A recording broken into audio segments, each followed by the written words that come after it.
Hello friend हैं आई आओ आओ hello friends, welcome back to my channel. तो मिलिए हमारी बड़ी वाली दीदी से। लोग पहले भी मिल चुके हो। कढ़ी आपको बना के खिलाई थी, आप लोगों को बहुत ज्यादा पसंद भी आई। तो दीदी यहाँ पे आ चुकी है। अभी हम कर रहे हैं भाई दूज की तैयारी। और दीदी क्या कहना चाहोगी? बस खुश रहो, अच्छे से दौज करना अपने भाइयों के लिए बस। चलो ठीक है फ्रेंड्स, हैप्पी भाई दूज। आप सबको भाई दूज की ढेर सारी शुभकामनाएं। और दीदी सौ बेटियों को नहीं लेके आई, दोनों को उन्होंने घर पे छोड़ के आई है। आएंगे बाद में, आएंगे बच्चे, ठीक है, जब मिलाऊंगी अपने बच्चों से। ठीक है, अब गौतम से मिलिए। आप गौतम आया है, लेकिन दीदी का छोटा बेटा आया है। हाय तो बोलो गौतम। हाय। एक गौतम है। और दोनों बहनों को क्यों नहीं लेके आए बेटा? उनका मन नहीं लगता। हम लोग चले जाते हैं ना, तो इसलिए उनका दिल नहीं लगता यहाँ पे। वो कहती है कि भाभी फिर एक जैसा ही होता है, वहाँ पे रहे तो यहाँ पे रहे तो हम लोग रहते हैं, आप लोग तो चले जाते हो, तो इसलिए। तो चलिए, अब बच्ची आएंगी बाद में। तो अभी मैं आई हूँ किचन में। तो सबसे पहले मैं बनाती हूँ चाय। हम लोगों ने एक बार तो चाय बना के पी ली थी, लेकिन दीदी आई हैं तो मैंने सोचा चलो दीदी का साथ देने के लिए, दीदी के साथ में पीने के लिए एक बार और मैं सबकी चाय बना लेती हूँ। तो यहाँ पे मैंने एक बार सबकी चाय बनाई कि चलो एक बार और सबको चाय पिला देती हूँ। और इस टाइम मुझे इतनी ज़्यादा जल्दबाजी होती है, बहुत ज़्यादा, क्योंकि एक तो ना मेरा लॉन्ग रूट है, तो इसलिए मुझे थोड़ी सी जल्दी मतलब निकलना पड़ता है टाइम से ही। और भाई दूज पे, रक्षाबंधन पे इतना ज़्यादा जाम मिलता है यार, सच में बहुत ज़्यादा। हम लोगों को इतना ज़्यादा जाम मिला कि आपको क्या बताऊँ। पलवल पे तो हम लोग मतलब बहुत ज़्यादा परेशान हो गए। कम से कम हमें 1.5 से 2 घंटे लगे थे पलवल पर ही। तो यहाँ पे जो मेरी चाय बन चुकी है, और चाय बनने के बाद सबको फटाफट से मैं डाल देती हूँ। और मेरे बच्चे भी मेरी काफ़ी ज़्यादा हेल्प कर देते हैं, सब लोग कर देते हैं मतलब। और ऐसे टाइम पे तो मेरी सासू माँ भी काफ़ी ज़्यादा हेल्प कर देती है, क्योंकि उनको पता रहता है ना कि काम थोड़ा सा ज़्यादा बढ़ जाता है, तो इसलिए वो भी आ जाती हैं किचन में। तो वो भी सब्ज़ी कट कर देती हैं, जैसे कि धनिया है उसे साफ़ करके दे देती हैं मुझे कि चलो ये साफ़ मैं करके दे देती हूँ। और भी मैं उनसे कुछ बोलती हूँ कि मम्मी आप ये कर दो, तो मम्मी करके दे देती हैं, क्योंकि उनको पता है बहुत ज़्यादा जल्दबाजी होती है, फिर मुझे भी निकलना होता है, इसलिए और ज़्यादा जल्दी होती है। तो आप लोग भी आइए, गर्मा गर्म चाय पीजिए। मेरी चाय हो गई तैयार। और हम लोग ना चाय मतलब भाई दूज करने से पहले चाय पी लेते हैं, क्योंकि यार नहीं रहा जाता चाय के बगैर। तो उसके बाद फिर चाय पीने के बाद फिर हम लोग अपना भाई दूज सेलिब्रेट कर लेते हैं। और दीदी जैसे कि भाई दूज करती है ना, तो उसी समय पे मैं क्या करती हूँ, जो मेरे गोले होते हैं ना, तो उनका पूजन मैं करके ही ले जाती हूँ। तो दीदी यहाँ पे कर रही है, हमारा हंसी मजाक यहाँ पे चल रहा है। तो इनके जो भैया है ना, ये कुछ ना कुछ दीदी से मतलब कुछ ना कुछ बोलते रहते हैं। कि बोल रहे थे बहन मुझे ही बता दे, जो मेरे लिए गोले लेके आई है ना, ये छोटे तो नहीं है, बड़े बड़े लेके आई है कि नहीं लेके आई। तो ये मतलब दोनों बहन भाई इसी तरीके से हंसी मजाक करते ही रहते हैं, कुछ ना कुछ बोल रहे थे। फिर मुझसे पूछ रहे थे, अच्छा दे मेरी बहन कितने मोटे मोटे गोले लेके आई मेरे लिए, तुम बताओ तुम अपने भाइयों के लिए कैसे लेके जा रही है, तुम्हारे भाई तो इतने मोटे हैं भाई। मैं कहा तो क्या हो गया भाई मोटे नहीं है तो क्या हो गया, मैंने भी अपने जो गोले लिए हैं वो ठीक ही लिए। तो इस तरीके से हम लोग हंसी मजाक करते रहते हैं। और आपको चॉकलेट दिखा रहे हैं कि देखो मेरे लिए बच्चों वाली चॉकलेट मेरी बहन लेके आई है।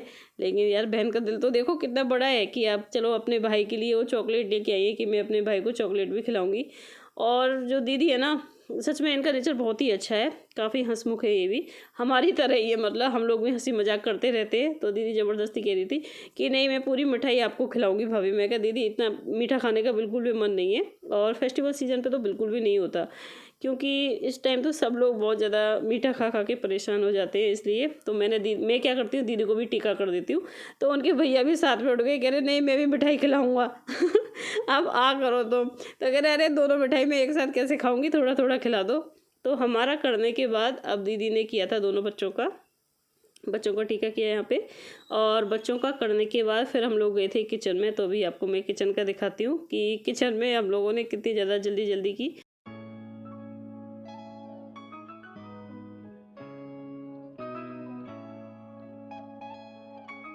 तो देखिए जो हमारा भाई दूज है बहुत ही अच्छे से सेलिब्रेट हो गया है। अब हम आए हैं किचन में, तो अब हम बना रहे हैं यहाँ पे खाना। तो मम्मी नीचे आराम से पटरे पे बैठी हुई हैं, मम्मी बना रही हैं यहाँ पे पूड़ियाँ, और दीदी सब खाना खिला रही है। मैं यहाँ पे पूड़ियों को फ्राई कर रही हूँ। और वैसे किचन का जो भी काम था ना खाने का, मैंने पहले ही कंप्लीट करके रख दिया था। बस मैंने इतना ही छोड़ा था कि जब सब लोग खाना खाएंगे ना, तो गर्म गर्म पूड़ी साथ में हम बनाते रहेंगे और सबको खाना खिलाते रहेंगे, बस इतना ही काम था। तो मैं वही कर रही थी। और क्योंकि मम्मी को क्या है ना, मम्मी इसलिए नीचे बैठ के कर रही हैं क्योंकि मम्मी को खड़े होके काम बिल्कुल भी नहीं होता। जब भी मैं कोई भी काम मम्मी को देती हूँ, जैसे कि पूड़ियाँ बेलने का या फिर लोई बनाने का, तो मम्मी आराम से नीचे पटरे पे बैठ जाती है और पटरे पे बैठ के ही फिर वो करके दे देती है। तो दीदी यहाँ पे खिला रही है सबको खाना। और इस टाइम पे हमें बहुत ज़्यादा जल्दी होती है। जल्दी हमें इसलिए होती है, देखिए पास में होता है ना तो इतनी ज़्यादा जल्दबाजी नहीं रहती कि आराम से हम लोग निकल लेते हैं। लेकिन क्या है ना, हमारा लॉन्ग रूट है तो इसलिए हमें और ज़्यादा जल्दी होती है। और हमें रास्ते में इतना ज़्यादा जाम मिला था, बहुत ज़्यादा। पलवल पे तो हमें कम से कम 1.5 से 2 घंटे आराम से लग गए थे और दिमाग ख़राब हो गया वहाँ पे। इस टाइम पे बहुत ज़्यादा जाम मिलता है रक्षाबंधन पे और भाई दूज पे।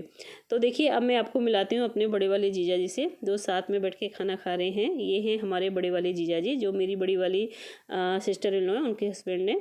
और साथ में आप जानते हो ये मेरे हस्बैंड बैठे हुए हैं। तो सबसे पहले खाना इनको ही दिया था। दीदी ने बोला कि सबसे पहले मैं बच्चों को खिला देती हूँ कि बच्चों चलो तुम लोग खाना खा लो, लेकिन बच्चों ने मना कर दिया कि नहीं बुआ जी, और उनके बेटे ने मना कर दिया कि हम अभी थोड़ी देर में खाएंगे। तो तब तक फिर दीदी ने इन दोनों को दे दिया कि चलो तब तक ये खा लेंगे, उसके बाद फिर हम खाना खिला देंगे बच्चों को। और फिर मैंने, दीदी ने और मम्मी ने, हम तीनों ने साथ में बैठ के खाना खा लिया था। और हम लोगों को भी निकलना था इसलिए थोड़ी सी जल्दी थी। तो चलिए आप लोग भी आइए, आप लोग भी खाना खा लीजिए।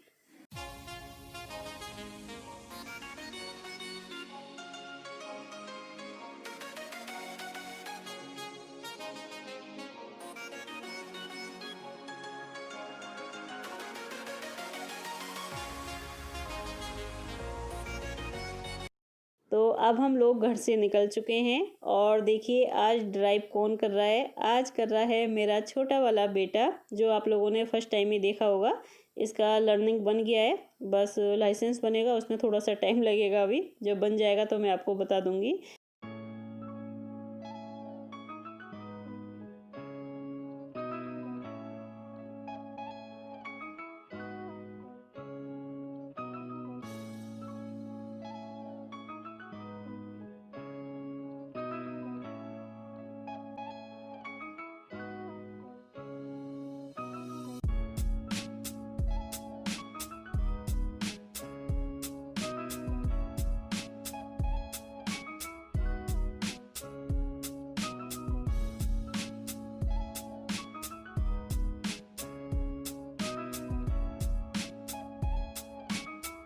तो फ्रेंड्स देखिए हम आ गए हैं राजस्थान भरतपुर में, और यहाँ का मौसम तो बहुत अच्छा हो रहा है। गुस्से के साथ यहाँ पे ठंड लग रही है, तो सही करा कि हम वुलन क्लोथ्स लेके आए। हाँ, अच्छा मौसम हो रहा है, काफ़ी ठंडा हो रहा है। और दिल्ली के अंदर तो अभी गर्मी है, इतनी मतलब ठंड नहीं है लेकिन इतनी ज़्यादा नहीं है। और यहाँ पे तो बादल भी हो रहे हैं हल्के हल्के से। और फिर मायके की तो बातें अलग होती है, यहाँ पे आके बहुत ज़्यादा अच्छा लग रहा है, काफ़ी अच्छा लग रहा है ना विशु? ठीक है तो फ्रेंड्स मिलते हैं, हमारी मम्मी आपको बोल सकती है। और विशु तो आ नहीं रहा था, विशु को मैं लेके आई हूँ। मैं कहा विशु नहीं चलेगा तो मेरा दिल नहीं लगेगा। और इसकी नानी ने भी बोला है कि विशु को ज़रूर लेके आना। मैं एंड करने के लिए जा रही हूँ यहीं पर। अब आपसे मुलाकात होगी नए व्लॉग के साथ, वो भी मेरी मम्मी के घर पे। और वहाँ पे हमने भाई दूज किस तरीके से सेलिब्रेट किया ये आपको देखने को मिलेगा इससे अगले व्लॉग में, ठीक है ना? तो चलिए अब मैं एंड कर देती हूँ। अपना अच्छे से ध्यान रखना। Bye, take care.